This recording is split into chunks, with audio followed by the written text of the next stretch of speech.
Hola, soy Rosa María Hernández y esta es una cápsula más de Historia para Todos con Rosy. Me da muchísimo gusto que estés el día de hoy con nosotros porque el objetivo de este canal es que sin importar tu edad o a qué te dediques, te des cuenta que la historia es mucho más que nombres y fechas para memorizar y que sobre todo hay mucha historia para todos. Hoy vamos a empezar con una pregunta. Imagínate que luches durante 21 años para independizarte de algo o de alguien. Que esta lucha de 21 años haya causado muchísimas bajas, muchísimas calamidades y que una vez que culmina esta guerra o esta lucha, quien le pone punto final al pleito sea precisamente alguien que viene de las filas contra las que iniciaste peleando. Curioso, ¿no? Pues bueno, esto es básicamente lo que pasó con la independencia de nuestro país. 21 años de lucha independentista y luego ¿qué? A la luz de los años parece una verdadera tragicomedia. La mayoría de los iniciadores del movimiento ya estaban muertos, algunos estaban desterrados y los que quedaban pues estaban escondiéndose en donde podían. Todos excepto uno solo. Ese era Vicente Guerrero. Sin embargo, quien entra triunfante aquel 27 de septiembre de 1821 a la Ciudad de México al frente del ejército trigarante, no fue él. Quien se llevó todos los honores, todos los aplausos, todas las fanfarrias y todo el reconocimiento, no fue él.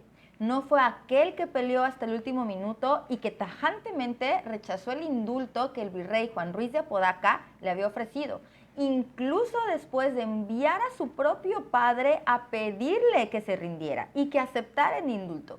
No fue aquel gran luchador de la independencia que era un mestizo con marcado origen negro y que pertenecía a una casta que pagaba diezmos y que pagaba otros impuestos que ni siquiera las castas indígenas pagaban. Irónicamente, quien pasa a la historia como quien consuma la independencia de nuestro país es nada más ni nada menos un hijo de un rico comerciante vasco que meses atrás había sido nombrado precisamente comandante supremo de los ejércitos realistas y a quien se le había encargado la labor de derrotar al último comandante rebelde en pie, es decir, a Vicente Guerrero.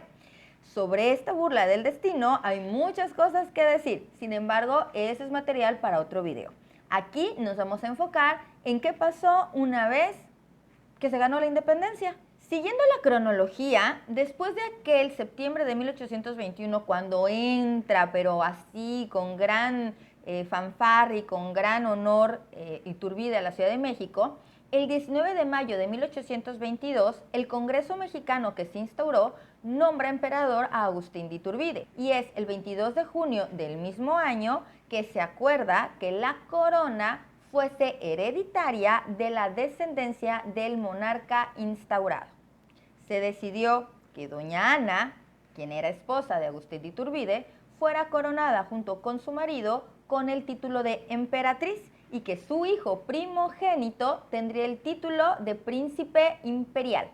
Los restantes hijos e hijas que tuvieran iban a ser nombrados como príncipes mexicanos. El anciano padre del emperador, que ya era viudo, recibió el título de príncipe de la Unión y una hermana de Agustín de nombre Nicolasa fue nombrada como princesa de Iturbide, ambos con tratamiento de altezas.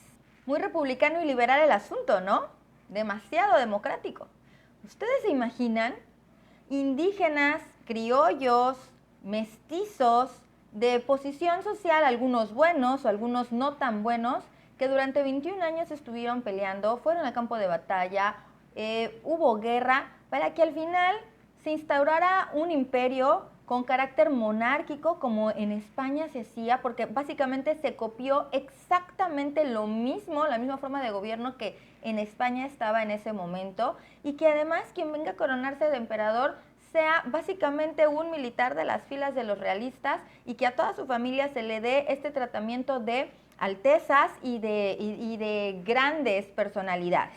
Apartándonos de todo este tema que puede sonar más como a folclore, hablemos del imperio en sí, que fue, dicho sea de paso, una vergüenza de imperio, que duró únicamente 8 meses. Tan Trágico fue este momento en la historia de México, que más adelante, después de esos 8 meses, pues llevó a la renuncia del emperador y más tarde a su fusilamiento. O sea, imaginen aquí estas páginas de la historia. De héroe pasas a traidor y de ser recibido con gran honor con el ejército trigarante entrando a la Ciudad de México, pasas a ser fusilado en cuanto pisas suelo mexicano. Bueno, sin embargo ya me adelanté demasiado. Vamos a regresar en el tiempo. Estamos justamente el 21 de julio de 1822. Ese fue el día cuando se corona a Agustín como Agustín I en la Ciudad de México. Fue una larga ceremonia que tuvo lugar en la Catedral Metropolitana. Para la coronación, una comisión de diputados elaboró un detallado proyecto de ceremonia que constaba de 63 artículos que se tenían que seguir paso a paso y que fue íntegramente copiado de los rituales de la corte española. Y eso que nos estábamos independizando. Pero bueno, con la salvedad o con la excepción de que ahora, en vez de vasallos, es decir, en todos los lugares donde había vasallos, a los habitantes se les iba a nombrar súbditos. Además de que en todos los sitios donde se mencionaba la palabra monarquía absoluta, fue sustituida por la palabra constitucional. Qué chistoso, ¿no? Como dicen por ahí, es chistoso porque es real. La plaza de armas fue toda revestida con retratos de su majestad y pusieron gradas afuera de la catedral para que el público pudiera ver toda la marcha, desde la entrada al santo recinto y obviamente la salida de la corte, incluso viendo a su monarca recién coronado. Fueron decretados 3 días de fiesta con este motivo, que incluyó varias funciones de teatros, muchos paseos públicos, muchos en los cuales asistieron sus majestades para recibir obviamente el aplauso de sus súbditos. Todo mundo de la alta sociedad de ese entonces quería estar presente, aplaudiendo, reconociendo y festejando, celebrando que teníamos ya un emperador en México. Y es así como 21 años de lucha independentista se resumen o concluyen en el primer imperio mexicano, al que también se sumaban las recién independizadas repúblicas centroamericanas. De hecho, durante este periodo, esto es bien importante decirlo, es cuando el territorio mexicano alcanza su mayor extensión, más de 5 millones de kilómetros cuadrados, y junto con ello, no solo alcanzábamos la mayor extensión de territorio, sino que también alcanzábamos una situación económica, política y social terrible. Siempre nos enseñan a repetir: Agustín de Iturbide consumó la independencia de nuestro país. Sin embargo, nos enseñan esto sin contexto de por medio. Pero hoy sería bueno pensar en esto, sería bueno repensar esta historia y darnos cuenta cuántas veces pasa esto en nuestra vida diaria. ¿Cuántas veces tú has sido testigo de algo así? Un valiente oportunista que llega a instaurarse en un puesto solo porque se le dio la gana, o alguien muy preparado para ocupar un lugar y que les ha arrebatado ese lugar por un dedazo, o de repente personas muy poco preparadas asumiendo posiciones de poder solo por el hecho de que le gusta el poder. Pues precisamente de esto trata la historia, de buscar similitudes, de encontrar simetrías, de ver lo coincidente, de entender de dónde venimos y hacia dónde tenemos que ir y cuestionarnos y saber y entender por qué somos como sociedad, por qué en el ADN traemos ciertos rasgos y ciertos comportamientos completamente aprendidos, mecanizados y memorizados. Repensar ese imaginario social a la luz de cuestionamientos que nos reten y que además de que nos reten, nos lleven a investigar y nos lleven a profundizar un poco más. ¿Para qué? Para que nos den ganas de cambiar, para que nos den ganas de hacer las cosas diferentes, para que de una vez por todas dejemos de repetir una y otra vez los mismos patrones que no nos han llevado a algo bueno. Sí es cierto, hemos avanzado mucho, sí es cierto, hemos evolucionado, Sin embargo, también hay situaciones en las que seguimos y seguimos atascados.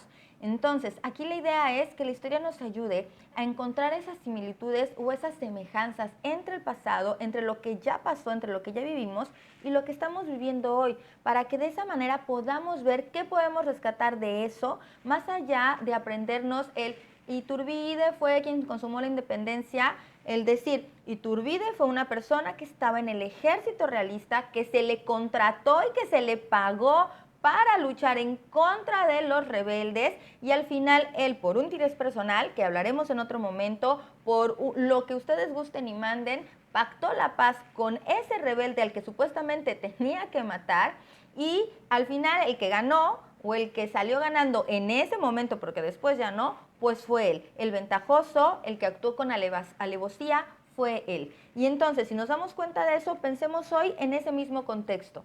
Pensemos en qué pasa cuando hoy, en el contexto actual, en nuestro presente, en nuestra vida diaria, en nuestra casa, en el trabajo, en donde gusten y manden, encuentran personas que son igual de ventajosas y que solamente están buscando su beneficio personal.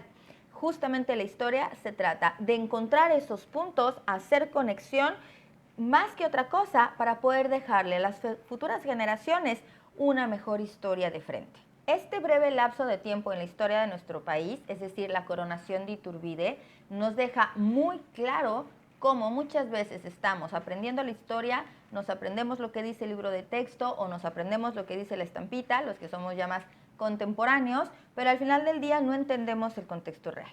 La idea de este video era que pudiéramos tener una idea más clara de qué pasó una vez que pasaron 21 años, que se consumó la independencia, que se firmó la paz. Y entonces, ¿qué pasó? Pues, ¿qué pasó? Hubo un emperador que se aprovechó de su poder, que cometió atrocidades, que gastó lo que quiso en dinero para él, para su familia, para mantenerse, que compró lo que quiso, que se vistió como quiso y que al final tuvo que renunciar porque se pasó de la raya, justo de lo que estaban peleando durante 21 años los rebeldes, los independentistas, los insurgentes, es en lo que se cayó después. Al final, como les digo, da para muchos más videos este tema. Sin embargo, nada más estamos hablando de este exclusivo tema de la coronación de Iturbide. Me dio mucho gusto que llegaras hasta aquí conmigo. Me encantaría que pudieras compartir el video si es que te interesó. Si tienes alguna duda o algún comentario, también me encantaría que me lo dejaras. Y sobre todo que recuerdes que la historia es para todos y que hay mucha historia para todos. Hasta la próxima.